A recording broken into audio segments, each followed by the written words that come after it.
I'm joined by Dharmendra Pradhan, Minister in charge of petroleum. Sir, let me begin this interview by asking you that the GST has been passed by the government now.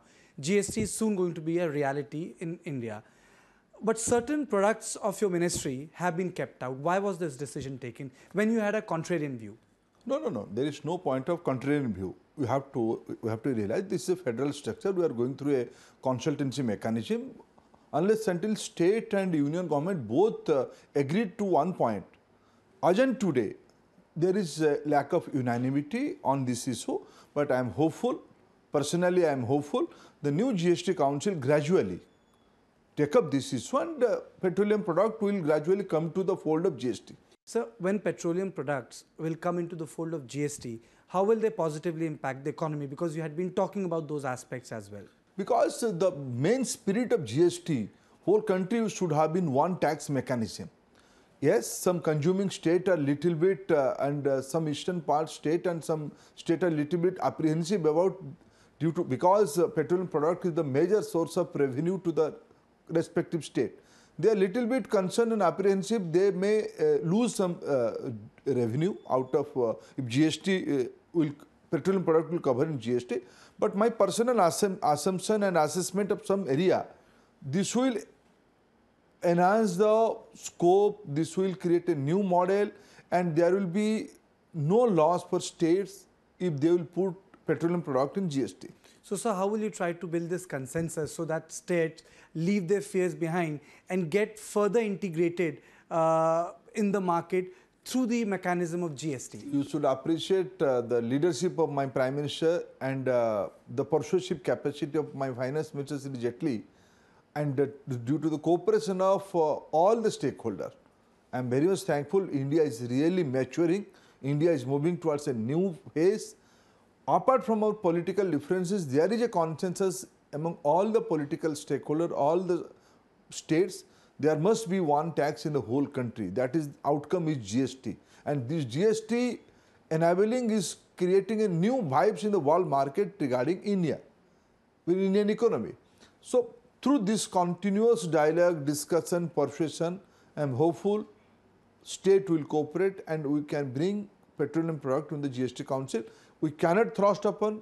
This is a federal structure. We have to take confidence to the state's interest. I am hopeful we can convince state. Sir, if we look at our energy consumption, it's on rise by 3.3%.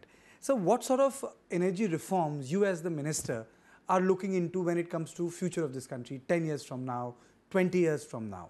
I think you are talking about when they were talking about the growth of energy as a whole energy basket. Yes. But if I am in charge of transportation fuel, cooking fuel, and some of the electric energy fuel we are supplying to the, yes. also the fertilizer sector fuel we are supplying. If I go by the assessment of my sector, my industry, oil and gas, it is growing. It is moving towards a double-digit growth. Last 2 years we have crossed 10% plus. Or this year's projection is 8% plus. So when we are looking into this kind of robust growth, and the next by 2040, the IAS observation is India is going to have 30% incremental share of the incremental 30% share of the incremental growth by 2040. India is the market. When we are talking about the robust and emerging market, certainly we have to look into the supply chain. We have to look into our production enhancement. We have to look into the policy reform. Rightly you have mentioned what kind of policy reform we are pursuing. If I cite one example, deregulation of diesel and petrol and link it to the market price is the biggest reform, the biggest pro-poor stand taken by this government. The market forces are coming, competition is coming up. Now, companies are competing with each other in how cheaper they can supply petroleum product to the consumer. That is the new trend emerging in our energy industry. Sir, when you talk about oil products and when we talk about emerging Indian market, there are big players who are looking at India. So how do you see those big players from abroad looking at India as a big emerging market, and in terms of the Navratnas which are part of your ministry, sir? Fair competition is always welcome. Indian government company have a robust capacity of distribution network. In refining sector, in market penetration in the different part of country, they are robust, they are unique in the world. Simultaneously, knowing that they are doing excellent, they are doing good, we have to create a competitive mode. Reliance is a very big company. They are already in the market. After deregulation, they are coming in a big way. It's a most welcoming step. SR has been taken over by Rosneft. Affair is last year's biggest. If I go by 16-17 financial year, that the biggest ever takeover movement by any oil industry. Rosneft is already in market. BP has taken license from us. Shell is already there. So this kind of player will certainly create more competition, and in the present scenario, consumer will be the final chooser and he is the king. So you have also been talking about integration of various supply chains, upstream and downstream. Is it workable, sir? And what positive outcome you feel as a minister will those integration bring? As I said, the Indian government company, Indian PSU have created ideal models, good models in E&P, in refining capacity, in marketing planning, in distribution. They have created their unique presence. But I will appreciate oil is a very dynamic market. Gas is a very dynamic market. Every alternative years there is a new trend emerging. For next few years there will be a sliding oil price, crude oil price. In that scenario, the company, if I focus only on oil production, I may have to take hit. If I link that to some of government companies who are involved in the refining and distribution mechanism, there may be integration. They may complement, their balance sheet may complement to each other. At a higher crude oil price, marketing company are taking hit. E&P company may gain some money. So in that scenario, in the low oil price, E&P company are taking hit. To complement each other, we have to experiment. If some of the Indian company can come together, they are talking to each other, how value addition they can create, what kind of value addition they can create. I think it's a workable model. The preliminary assessment what we have assessed, I am hopeful the new model will work very fine. So you are saying that your ministry and you are really clued into the global markets and the challenges being thrown to the Indian economy. With the new administration in America, they have tinkered with Paris Accord, and it creates a new challenge for your government. Are we prepared for those challenges with a new regime in Washington? Let me clarify two things. When my Prime Minister committed my country in the COP21 at Paris, we have never influenced by anybody. India is quite capable today with a decisive leadership, with a decisive Prime Minister. We have not committed COP21 on anybody's influence. India has a culture, India has a responsibility to the global citizens. In that background, we have taken that decision. India is fully committed. I can happily share one information with you. Today is 30th March. With another 2 days, from the 1st April, this country will be flooded with BS4 quality of transportation fuel in all over country. This is linked to COP21. We have preponed the BS6 launching by 3 years. By 2020, we will be supplying BS6 to our market. The whole Ujjwala movement is a part of COP21. Last week only, Honorable Prime Minister appealed to the countrymen, because Prime Minister has a huge confidence of credibility on him. People believe him. He has appealed to the countrymen, everybody should not use oil, should not use diesel and petrol for a day in a week. That's a link to the COP21. So we are committed to COP21. Whether any government is changing the different part of world, it's less concern to us. But yes, we are quite keenly observing. I had been to USA in first week of this month. I met new energy secretary, Mr. Rick Perry. I could talk a lot of industry stakeholders in America. I am confident India and USA both are very strategic partner. Today there is a news, there is a pressure on oil and gas industry in America. America should give permission to all the terminal to supply LNG to the India also. So consumer has a choice. So as a consuming country, the liberal policy of America, more production, more supply chain, will help India's economy. So before I move to the issue of subsidy reform, which you have initiated in Petroleum Ministry, so how correct is this information which came in public domain, and the question which was asked to you in one of the houses, that in the western part of Rajasthan, Jaisalmer district, Pakistan is working into our gas fields? No, it's not true. It's not at all true, because it's a far away place. But there is a geological seam, similar seam, and since so many years we couldn't do there anything, but new government is very much focused. We are focusing that area. We will be producing. There is a preliminary findings in that similar area, and my information is very soon we will be moving towards a more exploration towards production area. There is no stealing of gas? I don't think. So now coming back to the issue of subsidy reform, did you really expect the Ujjwala scheme to impact UP elections so positively, that a scheme like Ujjwala actually got reciprocated in terms of votes when people were talking about demonetization, people were talking about other things, whereas Ujjwala as a scheme was working for Bharatiya Janata Party in terms of delivery? Karthikeyan, I am very much thankful for your assessment, and now there is when the new Chief Minister, you have marked during the campaigning, Prime Minister very emphatically given importance to Ujjwala.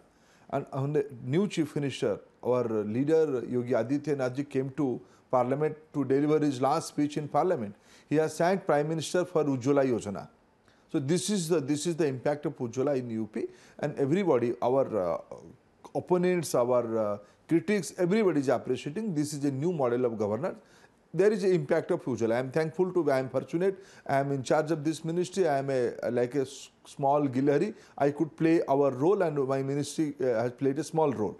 Whole government, and this is the vision of Prime Minister. If I remind you, when Prime Minister came to Parliament House, when we elect him as the leader of our NDA, in his first speech he has given one mantra to all of us. His government is committed and dedicated towards the welfare of poor. Ujjwala is one of the deliverables of that whole vision of Prime Minister Modi, and it will not fair to assess whether you have visualized or not, because government are meant for re-election. When do we have ambition to re-election? We have to have proper schemes, and due to right guidance of leadership, we could visualize and we could structure, we could design a transparent and a flawless scheme, and Ujjwala is one among them. You were able to, connected to this question of Ujjwala is the way in your government, though every government has tried to make Petroleum Ministry a sort of a people connect ministry. You were better off when you took over as the Petroleum Minister. How has your experience worked in streamlining subsidies when it comes to your ministry?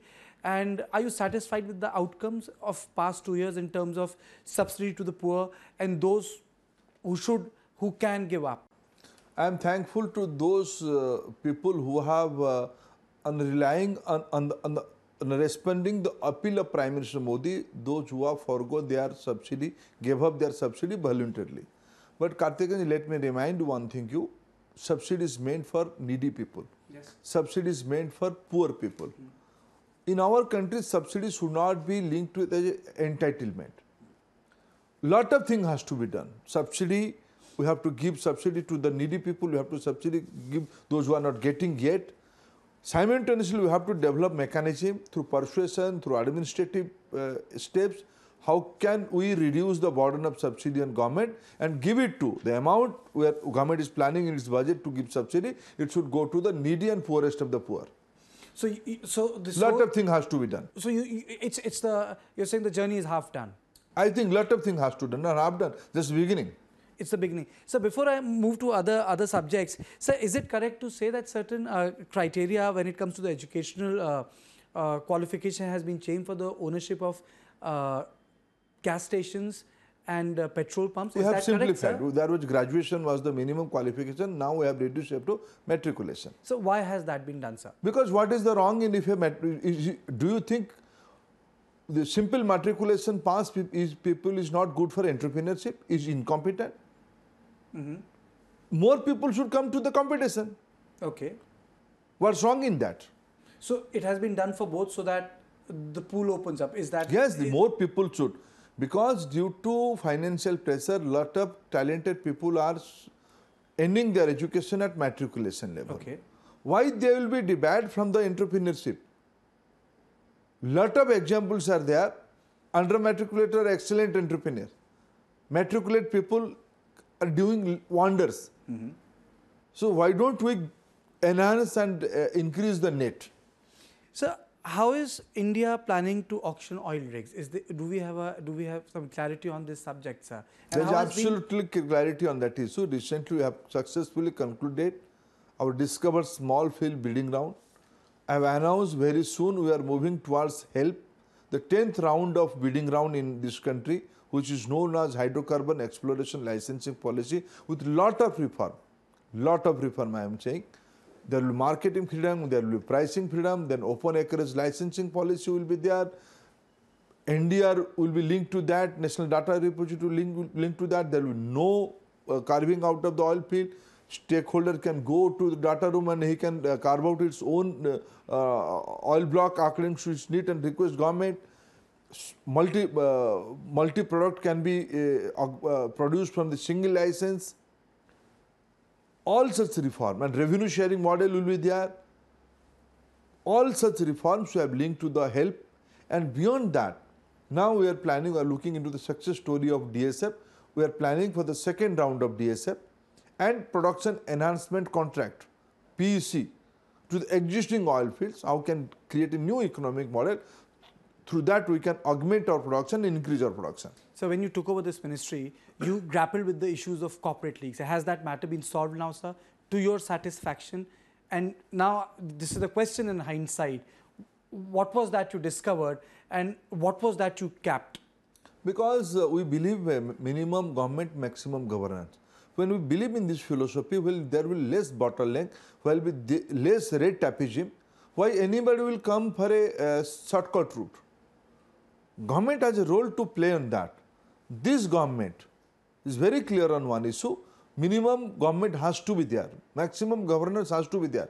So when we started all such things, preventing through some legal measures is one issue. If you reform, if you simplify, if you have a transparent policy mechanism and delivery mechanism, why anybody is go to, who is fond of going to the shortcut route? Nobody wants to do that. But if we complicate the whole issue, people would like to break that. Government has a role to simplify the rules and the procedure. Government is exactly doing that. Have you been able to plug the leaks? All these are very relative issues. Okay. We have to keep an eye on that. We are watching all such things. And I think there is no major crisis in recent past. No, absolutely, because my question was that when you took over this ministry as the minister, I'm asking you in hindsight, were those leaks, the nature of leaks so big that you personally had to be involved in stopping all that? These are routine works. Okay, now coming to the subject which is really close to me, you're from Orissa.